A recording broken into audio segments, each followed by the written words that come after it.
Uqbat ibn Amr, he asked the Rasul sallallahu alaihi wasallam, what will give me success? What will give me safety? And the Rasul sallallahu alaihi wasallam, he gave three very, very brief replies. Rasul sallallahu alaihi wasallam, he said, number one, amlik alayka lisanak. Learn how to control your tongue. One day, Umar ibn Khattab walked in the masjid and he saw Abu Bakr radiallahu anh holding his tongue. So he just says, like, what are you doing? Why are you holding your tongue? He goes, this thing has put me in so much trouble. How many households have been destroyed because of a tongue? How many communities? Imam Shafi has a poem where he says how many people are in the graveyard because of their tongue. So Rasul sallallahu alaihi wasallam, he says, amlik alayka. An interesting thing about the Arabic in this is he says alayka, as if it's against you. Protect yourself against this thing that will really mess up your life if you don't control it. Imam Shafi also said if there's anything that deserves to be in jail for a long time, it's the tongue. So just the first advice is that the aql should be in front of the tongue. What happens often is that the tongue speaks and then we go, oh,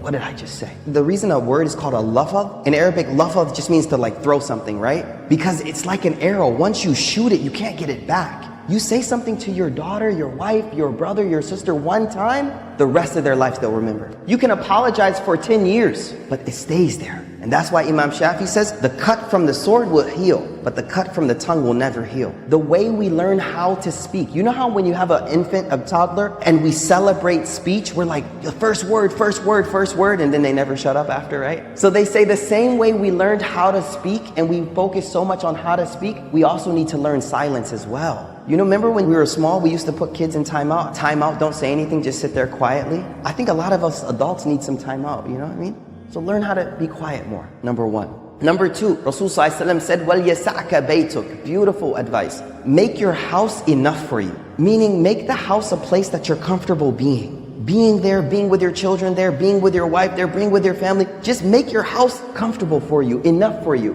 Not this mentality that we always have to be outside of the house. No, be at home. There's less fitna at home. You go to the masjid, salli, back to the house. Go back. Be there, be with your family. We all know the incident of ifk. Ifk was when our mother Aisha radiallahu anha was accused of fornication. And rumors about her had spread throughout the community. And we could imagine how that would feel to be someone like Aisha in that state where everyone is talking about something. And then I want you to imagine you're her father, Abu Bakr. Like, what would it feel like to be a father of that type of rumor spreading around community? The hadith tells us that Aisha, first of all, didn't find out about the rumor for a while. When Aisha radiallahu anha found out, she immediately asked the Rasul sallallahu alaihi wasallam, could she go back to her mother and father's house? So Rasul sallallahu alaihi wasallam said, yeah, go. When she walked in the door, she was very distraught. And the hadith says, she walked in the house and her mother saw her face and she immediately started to comfort her. But Aisha says, when I walked in the house, I could hear my father on the roof of the house reciting Quran. There's a communal problem with your own family.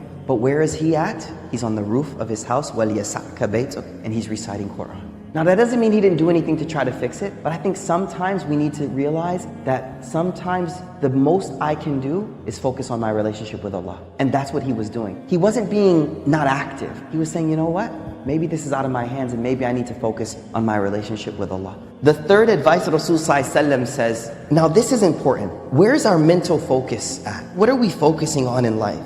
Rasul sallallahu alaihi wasallam, he wants to direct our priorities. The end of this hadith says, وَابْكِ عَلَى خَطِئَتِكَ. Cry over your sins. Now, the only way you'll cry over something is when it's a priority in life and when you focus on it. And so what I feel this hadith does for me is it reminds me that there are a lot of problems in the world right now, whether they be global, whether they be communal, whatever they may be. But the thing that my heart should be primarily preoccupied with are my sins. How many of you have actually today thought over your sins? I think if we were honest, only a few of us may have actually sat and thought over them, let alone cry. See, we won't cry over them unless we actually take the first step and mentally prioritize them and think about them. One of the major problems we have is we're focusing on other people's uyub and not our own faults. So let your own faults preoccupy you from the faults of other people. Focus on your own ma'asi, your own sins. So 3 things. Number 1, let's control our tongue.